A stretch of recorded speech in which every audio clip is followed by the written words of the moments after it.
Assalamualaikum warahmatullahi wabarakatuh. Perkenalkan, nama saya Farid Bayhaqitori dengan NIM akhir 160. Saya akan menjelaskan pendahuluan dari judul Analisa Pelanggaran HAM dalam kasus extrajudicial killing di kilometer 50.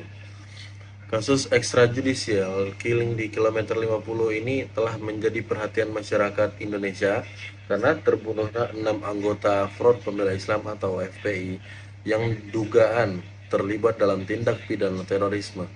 Peristiwa ini menimbulkan berbagai pertanyaan tentang pelanggaran hak asasi manusia atau HAM dan tanggung jawab negara dalam memberikan perlindungan dan penegakan HAM setiap harinya. Dalam analisis ini, kita akan meneliti pelanggaran HAM yang terjadi dalam kasus extrajudicial killing di kilometer 50. Kita akan memahami bagaimana peristiwa ini dapat dikategorikan sebagai pelanggaran HAM berat dan bagaimana hukum Indonesia mengatur tindakan extrajudicial killing. Selain itu, kita juga akan meninjau bagaimana asas praduga tak bersalah berhubungan dengan kasus ini dan bagaimana negara harus bertanggung jawab terhadap terjadinya extrajudicial killing berdasarkan hukum HAM.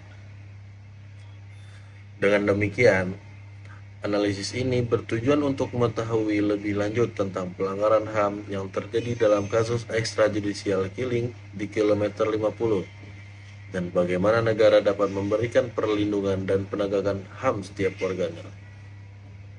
Ada beberapa poin. Yang pertama, keadilan bagi korban pelanggaran HAM yang berat. Komisi Nasional Hak Asasi Manusia atau Komnas HAM telah melakukan berbagai upaya untuk menyelesaikan pelanggaran HAM yang berat. Dalam sebuah wawancara, Amiruddin Al-Rahab, Koordinator Penegakan HAM Komnas HAM, mengatakan bahwa Komnas HAM tidak lagi menempatkan diri pada 20 tahun yang lalu, tetapi lebih menyesuaikan pada kondisi saat ini. Ia juga menegaskan bahwa pembentukan lembaga baru untuk penyelesaian pelanggaran HAM yang berat sangat diperlukan, terutama dalam menghadapi perubahan politik yang terjadi dalam kurun waktu 20 tahun. Poin yang kedua, pelanggaran HAM, hak asasi manusia dan kesehatan mental. Pelanggaran HAM dapat memicu gangguan kesehatan fisik dan mental bagi korban. Selain itu, pelanggaran HAM yang tidak diadili dapat menyebabkan hilangnya kepercayaan pada sistem hukum dan struktur dalam masyarakat. Penegakan HAM juga sangat penting untuk memastikan kesehatan mental individu karena pelanggaran HAM dapat menciptakan ketidaknyamanan dan ketidakamanan dalam masyarakat dan merusak iklim perdamaian. Yang ketiga, pelanggaran HAM rendah. Pelanggaran hak asasi manusia rendah dapat menciptakan ketidaknyamanan dalam bermasyarakat, merusak iklim perdamaian, dan memicu konflik yang lebih besar. Contoh pelanggaran HAM rendah meliputi diskriminasi, perlakuan tidak adil berdasarkan ras, agama, jenis kelamin, atau latar belakang. Pelanggaran HAM rendah tetap memiliki dampak negatif yang signifikan terhadap individu dan masyarakat. Selanjutnya poin yang keempat, 4 pelanggaran hak asasi manusia berat, hanya satu yang bersalah. Sebanyak 4 dari 17 kasus pelanggaran HAM berat dan telah disidangkan. Dari sederet tersangka hanya satu yang dinyatakan bersalah. Kasus ini menyatakan bahwa pelanggaran hak asasi manusia berat masih terjadi dan bahwa proses penyelesaian pelanggaran HAM berat ini masih sangat lambat. Selanjutnya, peristiwa Talang Sari 1989.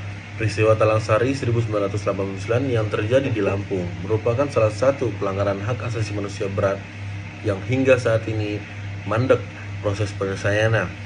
Kasus ini menunjukkan bahwa pelanggaran HAM berat dapat terjadi di berbagai wilayah dan bahwa proses penyelesaiannya masih sangat lambat. Baik, saya akan menjelaskan terkait dengan metode penelitian dengan tema analisa pelanggaran HAM dalam kasus extrajudicial killing di kilometer 50. Dimulai dari definisi terkait metode itu sendiri, di mana metode berasal dari bahasa Yunani, yakni meta dan hodos, di mana meta memiliki arti melalui dan hodos memiliki arti cara, jalan, dan alat. sehingga dapat dikatakan bahwa metode dapat diartikan sebagai jalan atau cara yang harus ditempuh untuk mencapai tujuan tertentu.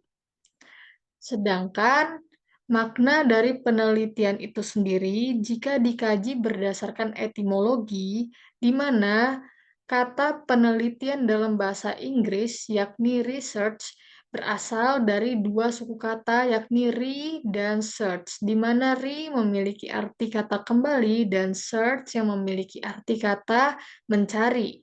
Makna dari mencari kembali di sini adalah bahwa berusaha mencari jawaban atas sesuatu yang belum jelas atau masih diragukan kebenarannya.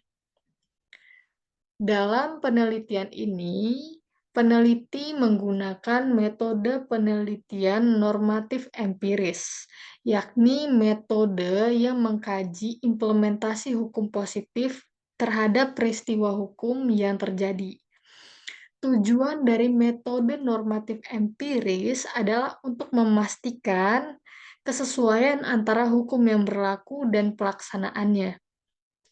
Pendekatan yang digunakan dalam penelitian ini adalah pendekatan judicial case study, yakni pendekatan studi kasus hukum yang disebabkan oleh adanya kasus atau peristiwa hukum yang melibatkan lembaga peradilan untuk menyelesaikan masalahnya. Kemudian, teknik pengumpulan data yang peneliti gunakan adalah studi pustaka, yakni menggunakan data yang bersumber dari literatur yang telah ada sebelumnya, yang berkaitan dengan penelitian yang sedang dijalankan. Sehingga data yang digunakan bersifat sekunder. Data sekunder adalah jenis data yang didapat secara tidak langsung. Terdapat dua kategori dari data sekunder, yakni data sekunder yang bersifat pribadi dan data sekunder yang bersifat publik. Yang digunakan pada penelitian kali ini adalah data sekunder yang bersifat publik, yaitu data yang bukan milik pribadi, yang biasanya data tersebut bersumber dari arsip atau data-data dari instansi pemerintah, kemudian jurnal, dan data-data lain yang telah dipublikasikan. Data sekunder terdiri dari bahan hukum primer, bahan hukum sekunder, dan bahan hukum tersier. Di mana bahan hukum primer, yakni bahan hukum yang mengikat seperti undang-undang, kemudian bahan hukum sekunder, yaitu bahan hukum yang menjelaskan terkait bahan hukum primer. Sedangkan bahan hukum tersier adalah bahan hukum yang dapat memberi petunjuk bagi bahan hukum primer dan bagi bahan hukum sekunder. Biasanya bersumber dari surat kabar, internet, kamus hukum, dan lain-lain. Pada penelitian kali ini, pengumpulan data tersebut dilakukan dengan mencari sumber seperti buku, jurnal, berita, dan undang-undang. Sehingga dapat dikatakan bahwa dalam artikel ini menggunakan keseluruhan bahan hukum yang mencakup bahan hukum primer, bahan hukum sekunder, dan bahan hukum tersier. Assalamualaikum warahmatullahi wabarakatuh. Perkenalkan, nama saya Akmal Maulud dengan NIM 584 dari kelas A Hukum dan HAM. Pada kesempatan kali ini saya akan berbicara terkait dengan teori dan juga kerangka hukum HAM dalam tema analisa pelanggaran HAM extrajudicial killing di kilometer 50. Pertama-tama saya akan membahas tentang hak asasi manusia.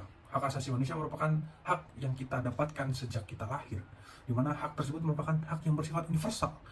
Hak tersebut tidak membedakan antara ras, tidak membedakan antara agama, dan juga tidak membedakan tentang bangsa atau etnisitas itu sendiri. Dalam hukum positif di Indonesia, dalam pasal 1 ayat 1 Undang-Undang Nomor 39 tahun 1959 mengatakan bahwasanya hak asasi manusia merupakan hak yang melekat dan merupakan anugerah dari Tuhan Yang Maha Esa yang harus dilindungi, yang harus dihormati oleh negara, pemerintah, dan juga individu itu sendiri. Sehingga untuk menghormati harkat maupun martabat dari hak asasi manusia. Yang kedua adalah tentang pelanggaran HAM. Pelanggaran HAM diartikan sebagai perbuatan atau tindakan baik disengaja maupun tidak disengaja maupun sebuah kelalaian yang mengakibatkan dibatasinya, dicabutnya hak asasi manusia. Baik dilakukan oleh individu maupun dilakukan oleh kelompok terhadap individu maupun terhadap kelompok itu sendiri. Selanjutnya adalah terkait dengan extrajudicial killing. Extrajudicial killing merupakan tindakan atau perbuatan aparat negara tanpa proses hukum atau putusan pengadilan, di mana dalam pasal 104 Undang-Undang Nomor 39 Tahun 1999 tentang hak asasi manusia menyatakan tindakan semena-mena arbitrate atau extrajudicial killing merupakan sebuah pelanggaran HAM berat. Nah, adapun dalam ICCPR pasal 6 yang menyatakan tentang hak untuk hidup, yang mengatakan bahwasanya hak setiap manusia itu memiliki hak untuk hidup. Nah, sehubungan dengan hal tersebut, ciri dari extrajudicial killing yang pertama adalah terkait dengan adanya kematian, yang kedua adalah dilakukan oleh aparat negara, yang ketiga adalah tanpa proses hukum atau putusan pengadilan. Nah, sehubungan dengan ICCPR pasal 6 tentang hak untuk hidup dan juga ciri dari extrajudicial killing yang menyatakan bahwasanya adanya kematian, apabila kita kaitkan, makanya adanya kematian dapat diartikan sebagai sebuah tindakan pembunuhan oleh aparat negara. Nah, pembunuhan tersebut merupakan salah satu tindakan pelanggaran HAM berat, di mana tindakan pembunuhan atau yang menyebabkan kematian merupakan perbuatan yang merenggut hak untuk hidup setiap manusia, di mana hak untuk hidup itu merupakan hak yang non-derogable right. Artinya hak tersebut tidak dapat dibatasi, tidak dapat dicabut oleh siapapun, oleh kondisi apapun, dalam waktu apapun, sehingga tindakan yang menyebabkan dicabutnya hak untuk hidup merupakan sebuah tindakan yang melanggar HAM atau dapat diartikan sebagai pelanggaran HAM berat apabila dilakukan oleh aparat negara tanpa proses hukum yang benar dan juga tidak sesuai dengan undang-undang dan juga bukan tindakan untuk membela diri. Selanjutnya adalah dikaitkan dengan teori penegakan hukum, di mana penegakan hukum dikaitkan sebagai upaya yang dilakukan oleh penegak hukum untuk menjamin adanya kepastian hukum. Lawrence Friedman menyatakan bahwasanya terdapat 3, yaitu legal structure, legal substance, and legal culture.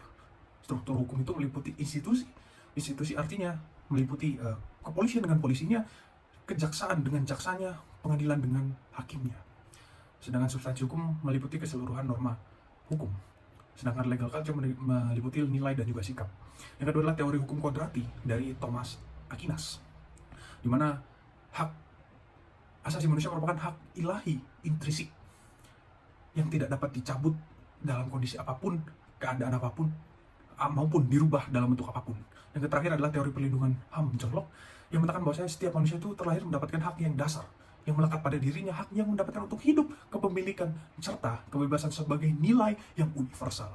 Cukup sekian dari saya dan terima kasih. Saya Sandia Indra Nugraha dengan NIM 535 akan menjelaskan terkait analisa pelanggaran HAM dalam kasus extrajudicial killing pada kilometer 50. Di sini hasil atau data penelitiannya menjelaskan ketika pada bulan Desember 2020, beberapa media massa di Indonesia memberitakan mengenai penembakan 6 laskar FPI di Jalan Tol Jakarta Cikampek kilometer 50 oleh anggota polisi dan laskar FPI. Isu extrajudicial killing ini mencuat ke publik setelah insiden kilometer 50 di mana 6 anggota FPI ditembak mati karena dugaan terorisme di Jalan Tol Jakarta Cikampek. 6 anggota tewas karena polisi melakukan tembakan yang diduga akibat polisi merasa keselamatan jiwanya terancam. Fakta di atas menunjukkan bahwa polisi melakukan kesalahan dalam melaksanakan tugasnya. Bahkan seperti mereka menggunakan jalan pintas untuk melakukan tindak pidana. Extrajudicial killing adalah penggunaan kekuatan mematikan baik dalam bentuk penembakan jarak jauh, penembakan jarak dekat, misil, penggunaan bom, kendaraan yang disengaja, terencana, dan terstruktur oleh negara atau perantara mereka yang bertindak di bawah kekuasaannya sebagai penyelenggara negara. Hal ini juga bisa dilakukan oleh kelompok bersenjata yang terorganisir dalam konflik bersenjata. Extrajudicial killing sangat dilarang keras oleh HAM internasional dan juga konstitusi yang berlaku di Indonesia. karena tindakan ini melanggar hak hidup manusia yang merupakan hak yang tidak boleh dilanggar dalam keadaan apapun. Beberapa pengaturan extrajudicial killing dalam Konstitusi Indonesia dalam aspek pelanggaran HAM yaitu: pertama, diatur dalam pasal 28A Undang-Undang Dasar Negara Republik Indonesia tahun 1945 yang berbunyi, setiap orang berhak untuk hidup, dan setiap orang berhak untuk mempertahankan hidup dan kehidupannya. Kedua, dalam pasal 28I UUD NRI 1945 yang berbunyi, hak untuk hidup, hak untuk tidak disiksa, hak kemerdekaan pikiran dan nurani, hak beragama, hak untuk tidak diperbudak, hak untuk diakui sebagai pribadi di hadapan umum, dan hak untuk tidak dituntut atas dasar hukum yang berlaku. Surut adalah hak asasi manusia yang tidak dapat dikurangi dalam keadaan apapun. Ketiga, dalam pasal 2 Undang-Undang Nomor 39 Tahun 2009 tentang hak asasi manusia yang berbunyi, Negara Republik Indonesia mengakui dan menjunjung tinggi hak asasi manusia dan kebebasan dasar manusia sebagai hak yang harus dilindungi dan ditegakkan demi peningkatan martabat kemanusiaan, kesejahteraan, kebahagiaan, dan kecerdasan serta keadilan.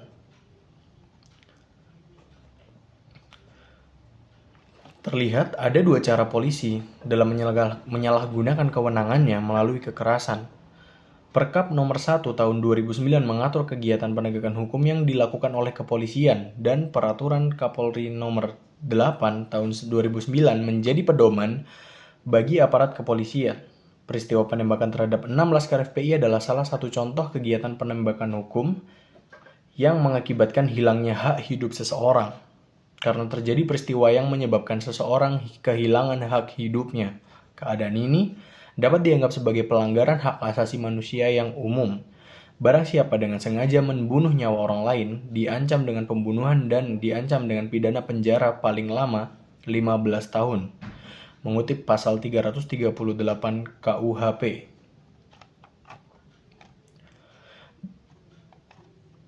Komnas HAM membagi kasus ini menjadi dua bagian. 2 anggota FPI tewas dalam bentrokan dengan polisi dan 4 lainnya tewas saat polisi menguasai mereka. Polisi mengatakan dalam rekonstruksi bahwa anggota FPI terlebih dahulu menyerang dan menembak polisi, tetapi FPI mengeklaim bahwa anggota laskar tidak memiliki senjata api. Ketua Komnas HAM Ahmad Taufan Damanik menyatakan bahwa kasus ini dianggap sebagai pelanggaran HAM, bukan pelanggaran HAM berat yang merupakan kejahatan negara. Dia mencatat bahwa keduanya hanya termasuk ke dalam pelanggaran HAM biasa dan tidak ada unsur kejahatan negara seperti yang ditemukan dalam pelanggaran HAM berat. Namun dalam dakwaannya, jaksa penuntut umum menunjukkan sejumlah luka di sekujur tubuh 6 jenazah laskar FPI tersebut yang dianggap menunjukkan pelanggaran HAM berat. Komnas HAM juga menyarankan agar kasus ini dibawa ke ranah hukum melalui mekanisme pengadilan karena dugaan pelanggaran HAM berat ini. Sekian dari saya. Terima kasih. Wassalamualaikum warahmatullahi wabarakatuh. Ya, assalamualaikum warahmatullahi wabarakatuh. Nama saya Zidan Gibran dengan NIM awal 2022 dengan akhiran 552. Ingin membahas tentang kilometer 50 pada analisa dan kesimpulan. Kilometer 50 peristiwa yang kompleks dan kontroversial dengan berbagai perspektif dan kesimpulan. Kasus kilometer 50 masih menyisakan banyak pertanyaan dan kontroversi. Masih belum ada kesimpulan yang definitif tentang apa yang sebenarnya terjadi pada malam itu. Pada malam itu, kasus tersebut menyangkut hak asasi manusia, HAM, dan pelanggaran HAM. Mengapa? Kasus penembakan anggota Front Pembela Islam yaitu FPI di kilometer 50 tol Jakarta Cikampek tepatnya pada 7 Desember 2020 memicu perdebatan sengit terkait pelanggaran HAM. Peristiwa ini dikategorikan sebagai extrajudicial killing, yaitu pembunuhan di luar proses hukum oleh aparat negara.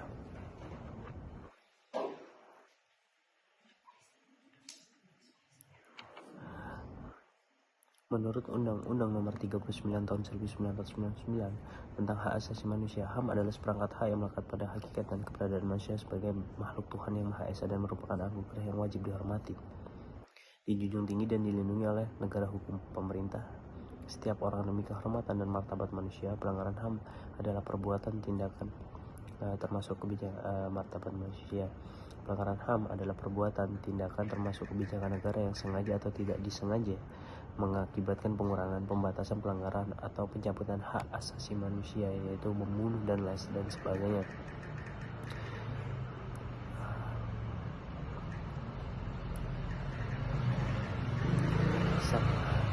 HAM juga memiliki hak untuk hidup. Pasal 3 Universal Declaration of Human Rights UDHR yang mengatakan setiap orang berhak atas kehidupan, kebebasan dan keamanan pribadi. Serta pasal 6 International Covenant on Civil and Political Rights ICCPR. Setiap orang berhak atas hak untuk hidup. Hak ini harus dilindungi oleh hukum. Tidak seorang pun boleh dirampas haknya untuk hidup dengan sewenang-wenang. Pasal-pasal yang saya sebutkan tadi nyambung atau berkaitan dengan kasus kilometer 50 yang sedang saya bicarakan sekarang, karena menyangkut pembunuhan, penyiksaan, penghilangan paksa, kematian akibat kelaparan, atau yang dicegah, kematian akibat kelalaian negara. Nah, untuk kasus-kasus pelanggaran hak untuk hidup harus diusut tuntas dan para pelakunya harus diadili seadil-adilnya. Korban dan keluarga korban juga berhak atas keadilan dan pemulihan. Kita semua memiliki tanggung jawab melindungi dan mempromosikan hak untuk hidup.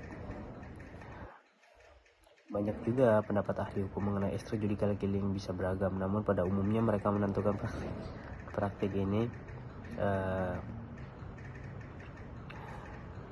berikut beberapa sudut pandang yang mungkin Anda jumpai. Para ahli sepakat bahwa extrajudicial killing merupakan pelanggaran HAM berat. Ini karena tindakan tersebut menghilangkan nyawa seseorang tanpa melalui proses hukum yang sah. Pelanggaran asas praduga tak bersalah. Setiap orang berhak dianggap tidak bersalah sampai dibuktikan bersalah di pengadilan. Extrajudicial killing mengingkari asas ini. Namun beberapa ahli mempertimbangkan situasi khusus seperti pembelaan diri jika aparat keamanan benar-benar terancam jiwanya dan tidak ada cara lain untuk melindungi diri, maka tindakan penembakan bisa dibenarkan, seperti contohnya serangan teroris. Untuk kesimpulan berdasarkan kasus kilometer 50, berdasarkan analisis yang saya paparkan di atas dan saya bacakan tadi, terdapat bukti kuat yang menunjukkan bahwa telah terjadi pelanggaran HAM berat berupa extrajudicial killing dalam kasus penembakan 6 anggota FPI di kilometer 50, tepatnya di tol Cikampek. Peristiwa ini merupakan tragedi kemanusiaan yang mencoreng citra penegakan hukum di Indonesia dan menjadi kontroversial yang sangat belum terbukti di kalangan masyarakat dan belum terbukti siapa yang bersalah karena tidak bisa sampai sekarang pun belum diusut tuntas. Terima kasih.